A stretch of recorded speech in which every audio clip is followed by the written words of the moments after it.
एक बार की बात है। एक राजा था। राजा का एक महल था। राजा का महल काफी बड़ा था। महल के पास एक बागीचा था जिसमें बहुत सारे फलों के पेड़ थे। उस बागीचे की देखरेख करने के लिए राजा ने एक माली रखा था। माली उस बागीचे की काफी अच्छे से ध्यान रखता था। बागीचे के पेड़ों को पानी डालना, साफ सफाई रखना माली का रोज का काम था।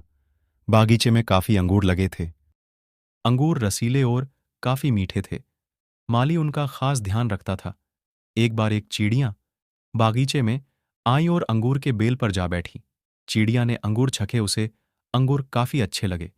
फिर क्या चिड़िया रोज बागीचे में आती, मीठे अंगूर खाती, कच्चे और खट्टे अंगूर नीचे गिरा देती। एक बार माली ने बागीचे में अंगूर बिखरे हुए देखे।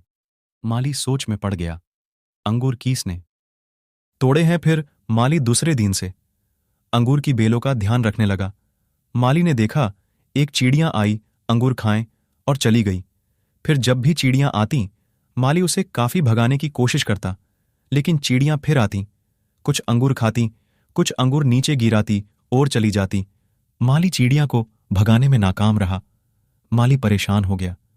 फिर माली ने सोचा, सारी बातें राजा को सारी बातें बताई जाए। माली राजा के पास गया और राजा को सारी बातें बताई। कैसे चिड़ियां आती है, अंगूर खाती, कुछ अंगूर नीचे गिराती और चली जाती। राजा ने सारी बातें ध्यान से सुनी। फिर राजा ने माली से कहा, तुम जाओ, अब इस चिड़िया से मैं निपटता हूं। राजा एक दिन बागीचे में छिप गया। चिड़िया आई, जैसे ही अंगूर की बेल पर बैठी, राजा ने उसे पकड़ लिया। चिड़िया राजा से विनती करने लगी, राजन, मुझे छोड़ दो, तुमने मुझे इतना जोर से पकड़ रखा है, मेरा दम घुट रहा है। राजन, मुझे छोड़ दो। राजा नहीं माना। फिर चिड़िया ने राजा से कहा, तुम मुझे छोड़ दो, मैं तुम्हें ज्ञान की 4 बातें बताती हूं। राजा ने कहा, ठीक है, पहले बताओ, फिर सोचूंगा। चिड़िया ने कहा, सुनो पहली बात, कभी किसी हाथ आए, शत्रु को जाने मत दो। ठीक है, बहुत बढ़िया। अब दूसरी बात बताओ। चिड़िया बोली, दूसरी बात यह है कि कभी किसी असंभव बात पर भरोसा मत करो। राजा ने कहा, बहुत बढ़िया। अब तीसरी बात बताओ। फिर चिड़िया ने कहा, तीसरी बात यह है कि बीते हुए समय पर पछतावा मत करो। राजा ने कहा, बहुत बढ़िया। अब चौथी और आखिरी बात बताओ।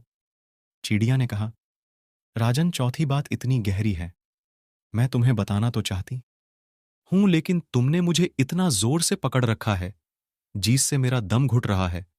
तुम अपनी पकड़ थोड़ी ढीली करो, फिर मैं तुम्हें चौथी बात बताती हूं। ठीक है। राजा ने चिड़िया की बात मान ली और पकड़ ढीली कर दी। और राजा ने जैसे ही पकड़ ढीली की, चिड़िया राजा के हाथ से फिसलकर ऊंची डाल पर जाकर बैठ गई। राजा उसे ठगा सा देखता रह गया। पेड़ की ऊंची डाल पर बैठी चिड़िया बोली, राजन, चौथी बात यह कि ज्ञान की बातें जब भी सुनो तो ध्यान से सुनो, नहीं तो पछताना पड़ता है। जैसे कि पहली बात मैंने कहा कि कभी हाथ आए शत्रु को जाने मत दो, और तुमने मुझे जाने दिया। दूसरी बात मैंने कही थी, कभी किसी असंभव बात पर भरोसा मत करो। जब मैंने कहा चौथी बात काफी गहरी है, तुम मेरी बातों में आ गए और तुमने मेरी बात पर भरोसा कर लिया। तीसरी बात मैंने आपसे कहा था कि बीते समय पर कभी पछतावा ना करें, और देखो, मेरे आपके हाथ से छूट जाने के बाद आप पछतावा कर रहे हैं। इतनी बात बताकर चिड़िया वहां से उड़ गई और राजा उसे देखता ही रह गया। दोस्तों, कहानी पसंद आए तो चैनल को सब्सक्राइब करें और लाइक करें।